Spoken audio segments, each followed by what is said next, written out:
I hate my daughter because she looks exactly like my mom, who I caught sleeping with my husband. Story time. Trust me, I had the same expression as you guys. Let's proceed. I'm a 22 years old lady. My mom is from Edo State, Nigeria, while my dad is from South Africa. But I was born and raised in Nigeria. My parents got divorced when I was 8 years old. My dad remarried and he moved to the US. Ever since then, he never reached out to me and my mom. He doesn't even care about my existence. His family never liked my mom, so that never helped. Ever since then, it's been my mom and I against the world. Life was not easy. I had to stop school for a whole year because my mom could not afford to pay WAEC.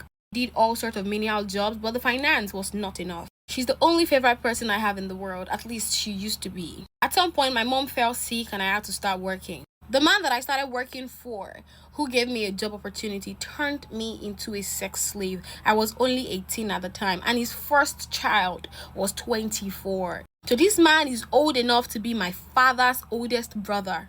He would sleep with me anytime and anywhere he wanted. I couldn't tell my mom because I needed the money to take care of her. She was sick. When my mom finally recovered, I told the man I wanted to quit the job, and he gave me an offer saying that if I continued being a side piece, he was going to see me through my education. I knew that more than anything, I needed the education, so I accepted, and I made the wrong decision of my life. I lied to my mom that this man found me working hard and he decided to sponsor my education. I never told her he was sleeping with me. I took my WAEC and JAMB that same year, and this man fulfilled his promise. I started school. I started the business for my mom, and my mom thought it was a godsend, but I was using my body to pay the price. He honestly took a very good care of me. He changed my phone, he got me wigs, he took me shopping every single week. I mean, once a week. But that was not bad. For a girl that didn't have anything and just one man shows up and started throwing everything at my face. I mean, imagine I leave this man. Where would I start from? Who would start taking care of me? Who would buy me up the thing? Who would pay my school fees? So I had no choice. I didn't complain. In my 200 level, I met a new guy.